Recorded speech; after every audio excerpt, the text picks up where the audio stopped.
Blessing the Talents by Jan L. Richardson.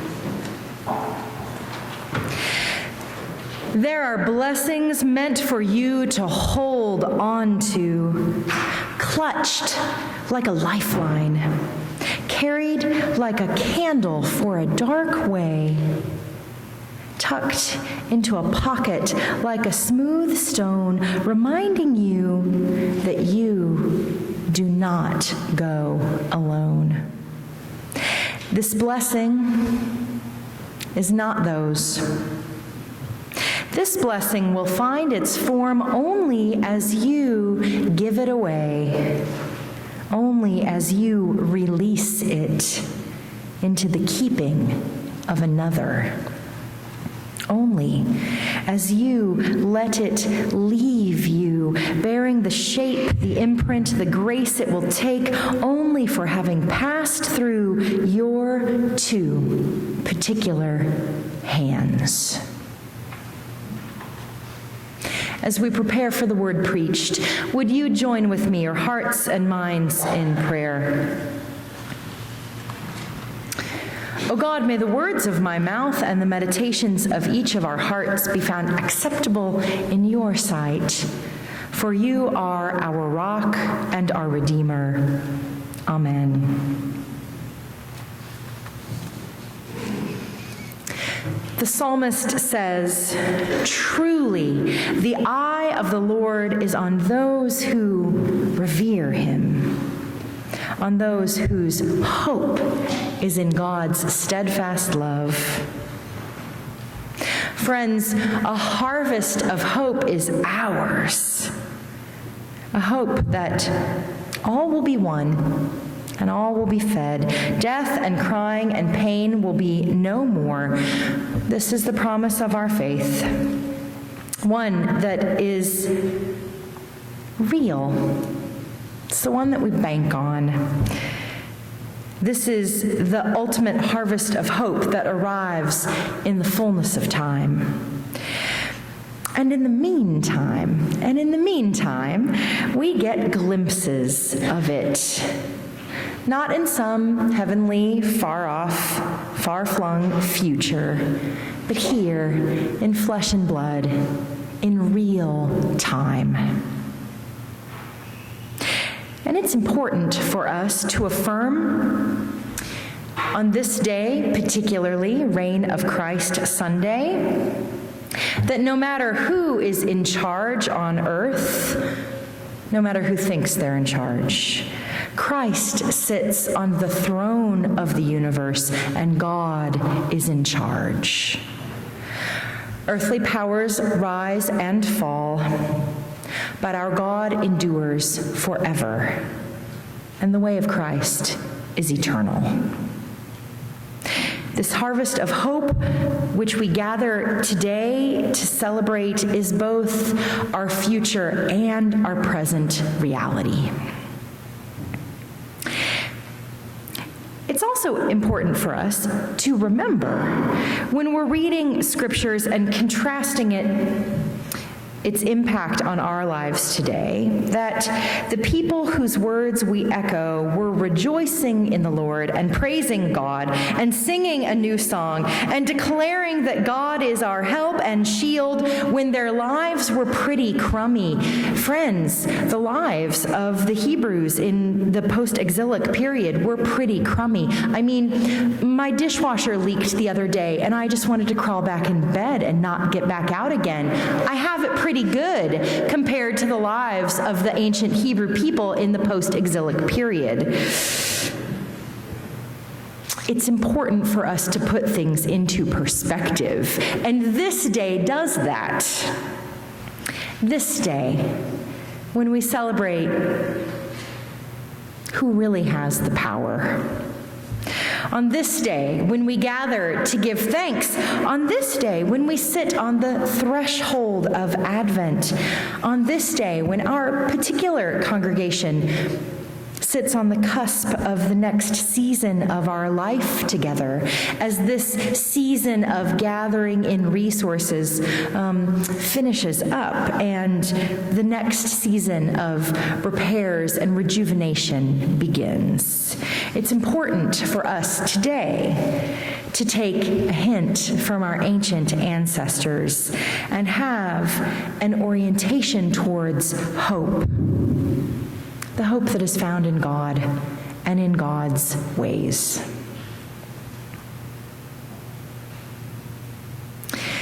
Our ancient ancestors,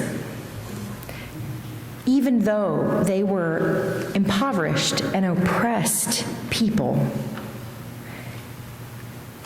they still found hope at every turn. They do this because God is the thing that guides them, defines them, leads them into a new tomorrow. We live with such uncertainty. What would happen if we banked on the steadfast promises of God instead of being swayed by the twists and turns and tumult of modern life? I want to suggest three things to you. Three things that you and I can do to bank on God's steadfast promises, to orient ourselves in God's and toward God's steadfast love. Basic practices of faith that will place our vision and hope firmly on the Holy One. See, it's when our lives are oriented towards the eternal, and when our lives are immersed in the practices of loving kindness, and when our lives are steeped in gratitude, that we are able to rejoice and praise and sing and declare the faithfulness of God, that we too, along with our ancestors, in the company of the communion of all the faithful throughout time, are able to anticipate a harvest of hope, the one that is inherent in God's steadfast love. Friends, when we stand in awe of the works of God, this harvest of hope comes home to rest in us. And that's when Emmanuel, God with us, becomes real. So first, although it does break in and surprise us at times, we are better able to glimpse this harvest of hope when we're looking for it. Will you look for it? Will you wait for it? How? How will you orient your life to God in these coming days? Will you set aside time to spend with God daily? Will you pray or walk the labyrinth or go on a walk in general? Will you set aside time for reading, for reflection, or looking at art or reading poetry, something that elicits something other than your own thoughts? We spend time in devotion to the Creator. Will you spend time in nature, paying attention to creation, its patterns, its cycles, its rhythms? When you are orienting your life to the Holy One in these days, will you take time to rest, knowing that when we are still, we know God? Conversely, will you take time to move and stretch and be in your body, this body that is a very reflection of the image of God? Will you breathe, knowing that every breath is a prayer? Friends, how will you orient yourself to God in anticipation of this harvest of hope? That's first. Second, I ask, how you will immerse yourself in the practice of loving kindness. The practice of loving kindness, that's shorthand for the way of Christ. Anytime we see Jesus doing things, he's practicing loving kindness. And the practice of loving kindness it's the thing that we have in common with all of the world religions. This do unto others as they would have you, do unto others as, the golden rule. It's the thing that we have in common with all of the other world religions. So my question is, how will you practice loving kindness? Will you be generous with your time, with your budget, with your energy? Will you be kind to the poor people that you meet on the street? Will you be gentle with those who are poor in spirit? Will you make the practice of loving kindness your go-to mode of operation? When people are cranky with you, will you be gentle with them instead of being cranky back? How will you immerse yourself in this practice of loving kindness, which is the way of Christ, in anticipation of this harvest of hope? That's the second thing. And lastly, how will you steep yourselves in gratitude in this season? Being grateful changes our brains. All you have to do is meet somebody who's in recovery to know that that is true. The practice of gratitude changes our brains. It rewires us. According to scientific studies, steeping ourselves in gratitude releases toxic emotions, it reduces pain, it improves sleep quality, it aids in stress regulation, and it reduces anxiety and depression. In other words, gratitude in and of itself, it is a literal harvest of hope in our very beings, one in which we reap the benefits that then we can pass along to others in our practice of loving kindness. Do you see how that all works together? Yes? Yes. So on this day when we gather to give thanks to God, to celebrate the bounty which we have received, let us practice gratitude together. If I were to come and ask you, what are you grateful for? What would you say? What are you grateful for? I didn't hear you. For life, Martha says. Amen. What else are you grateful for? For family. For this community. For opportunities. For good friends. For health. For help when we don't have our health. What else are you grateful for? Good movies this time of year. Oh, amen to that. For good movies this time of year. I agree. What else are you... Things that are hard. What? For things that are hard. For things that are hard. Why? You might have to unpack that for people. Because I think it encourages you to grow. Yeah, because hard things encourage us to grow. What else are you grateful for? Family.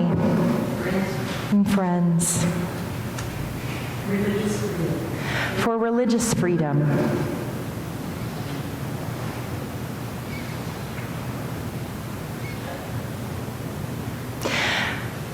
Friends, I'm grateful for many things. I'm grateful for your generosity. In a few minutes, Jennifer is going to announce our totals. I've been watching those numbers tick up now for weeks. I am overwhelmed by by your generosity. Not only in the money that you give, but in the way in which you give of your time, the way in which you give of your talent. There's always someone here in the building taking care of something or someone. You call often with offers of supplies or extra funds for things and people, folks in need. I'm grateful for your generosity. And friends, I'm grateful for your witness. I'm grateful for the way in which you have been a discerning congregation that is able to clearly articulate the way in which you practice your faith. I'm grateful for the way in which that witness shows up in the world. Just this week, there was a young man who came and sat in my office and wept for the way in which he has been treated by the church of his childhood.